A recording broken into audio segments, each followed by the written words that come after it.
युद्ध भडकलेलं आहे आणि आता शेअर बाजारामध्ये रक्ताची नदी सोमवारी जेव्हा शेअर मार्केट उघडेल तेव्हा पाहायला मिळू शकते. या युद्धामुळे तुमचे पैसे धोक्यात आहेत का? 24 तास अजून बाकी आहेत. सोनं चांदीचं देखील काय होणार आहे? सोन्याचे भाव वाढणार का? चांदीचे भाव वाढणार का? आणि कुठल्या मेटलचे भाव वाढणार? सगळं काही पटकन सांगणार आहोत. गिफ्ट निफ्टी घसरणीचे संकेत आधीच मिळत आहेत, त्यामुळे गॅप डाऊन ओपनिंग होण्याची दाट शक्यता आहे. त्यामुळे सोमवारी मार्केट उघडताच गॅप डाऊन दिसेल. त्यानंतर मोठा फटका कुठे बसेल? पेंट, टायर आणि एव्हिएशन क्षेत्राला बसेल. कारण कच्च्या तेलाचे भाव वाढलेले आहे, याचा उत्पादन खर्च वाढणार आहे, त्यामुळे त्याला फटका बसेल आणि ते शेअर्स धोक्यात येतील. IT कंपनीचे क्लायंट्स देखील हे परदेशात आहेत, त्यामुळे तिकडे देखील विक्रीचा दबाव असेल, त्यामुळे सेलिंग मोठ्या प्रमाणात होईल. आणि यात डिफेन्स, सरकारी तेल या कंपन्यांच्या शेअर्समध्ये काही अंशतः ही वाढ दिसू शकते, तेजी दिसेल. आता यात महत्त्वाचा मुद्दा, पैसे गुंतवावे की काढावे? घाईघाईमध्ये विकू नका, पॅनिक सेलिंग करू नका, ही टाळा. जर लॉंग टर्म इन्व्हेस्टर असाल तर चांगल्या कंपन्यांचे शेअर्स आत्ता कमी किमतीमध्ये खरेदी करणं हे चांगलं राहील. जर इंट्राडे किंवा शॉर्ट टर्म ट्रेडर असाल तर सध्या बाजारापासून दूरच राहा. तज्ज्ञांचं मत असं आहे की आत्ता व्होलॅटिलिटी खूप जास्त असेल, त्यामुळे पडूच नका बाजारात. आणि महत्त्वाचे काही तुम्हाला टिप्स देतो. पोर्टफोलिओमधील कमकुवत शेअर्सची यादी आत्ताच तयार करून ठेवा, 24 तास बाकी आहेत. स्टॉप लॉससाठी सज्ज राहा, कुठे स्टॉप लॉस लावायचा आहे काढून ठेवा. सोबतच अमेरिकन मार्केट आणि क्रूड ऑइलच्या किमतींवर बारीक लक्ष ठेवा. त्यामध्ये चढ उतार मोठ्या प्रमाणात पाहायला मिळू शकतो आणि त्याचे शेअर्स घेणे किंवा विक्री करणे हे तुम्हाला फायद्याचं ठरू शकतं. आता आपण इराण आणि इस्रायलच्या युद्धामुळे सोन्यावर काय परिणाम होणार आहेत ते पाहूयात. आधीच आज 9,000ने सोनं महागलेलं आहे. 2 लाखांच्या पार सोनं जाण्याची दाट शक्यता आहे.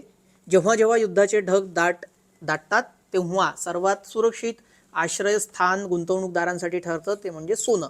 इराण इस्रायल संघर्षामुळे बाजारामध्ये अनिश्चितता आलेली आहे.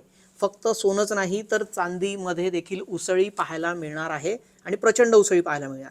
कारण चांदीचा वापर केवळ दागिन्यातच होत नाही, अनेक इलेक्ट्रॉनिक उपकरणांमध्ये देखील चांदीचा वापर मोठ्या प्रमाणात होतो. ते वायर्स बनवण्यासाठी किंवा इतर गोष्टींसाठी असू शकतो. युद्धामुळे पुरवठा साखळी ही नेहमी विस्कळीत होते आणि ती झाल्यामुळे चांदीचे दर आता 3 लाखाच्या पार जाण्याची शक्यता देखील वर्तवण्यात आलेली आहे. शिवाय तांब, ॲल्युमिनियम आणि निकेल याच्या किमती देखील वाढेल, कारण कॉपरपासनं इलेक्ट्रिक वायर बनवले जातात. त्याची किंमत देखील 15% वाढू शकते, ज्यामुळे साहजिकच इलेक्ट्रॉनिक वस्तू आणि ऑटोमोबाईल क्षेत्रामध्ये याचा वापर मोठ्या प्रमाणात होत असल्यामुळे त्याच्यावर मोठा परिणाम होणार आणि भाव देखील त्याचे वाढण्याची शक्यता आहे. हे भाव वाढण्यामागे 3 प्रमुख कारणं आहेत. ती 3 कारणं कुठली? तर पहिलं कारण ते म्हणजे युद्धाच्या काळामध्ये चलनाचा जो दर असतो तो सातत्यानं नेहमी कोसळतोच. त्यामुळे सोनं हे गुंतवणूकदार त्याच्याकडे वळतात आणि लोक सोन्यामध्ये गुंतवणूक करतात. दुसरं, मध्य पूर्वेतील तणावामुळे ट्रान्सपोर्टेशन लॉजिस्टिक खर्च वाढलेला आहे, त्याचा फटका बसणार आहे. तिसरं, इराणसारख्या देशाकडे होणारा मेटल सप्लाय थांबण्याची भीती यामुळेच आहे आणि त्यामुळेच आता जागतिक बाजारामध्ये डिमांड हाय होणार आणि सप्लाय लो होणार. त्यामुळे अशी स्थिती निर्माण झाली की नेहमी भाव वाढत असतात. आता भारतासाठी सोन्याचे भाव वाढणं या कंडिशनमध्ये जरा टेन्शन देणार आहे. का? कारण लग्नसराईचा हंगाम आहे आणि त्यातच सोन्याचे वाढते भाव मध्यमवर्गीयांच्या खिशाला मात्र जोरदार कात्री लावणार आहे. जवळजवळ सोनं आता 3 लाखाच्या पार गेल्या काही दिवसांमध्ये दिसेल असं तज्ज्ञांचं मत आहे. जर तुम्ही गुंतवणुकीचा विचार करत असाल तर तुमच्यासाठी टिप, बाजार शांत होईपर्यंत वाट पहा, कुठेही गुंतवणूक करू नका. सोन्यात गुंतवणूक करायची असेल तर गोल्ड ETF सारखे पर्याय तुमच्यासाठी हे फायदेशीर ठरू शकतात. आणि आता सोमवारी ज्यावेळेला मार्केट ओपन होईल त्यावेळेला देखील कशा प्रकारे शेअर बाजार कोसळतं, किती कोसळतं, निफ्टी किती कोसळतं हे देखील पाहावं लागेल. आणि तुमचे पैसे तुम्ही कसे वाचवू शकता हे मी तुम्हाला सांगितलेलं आहे.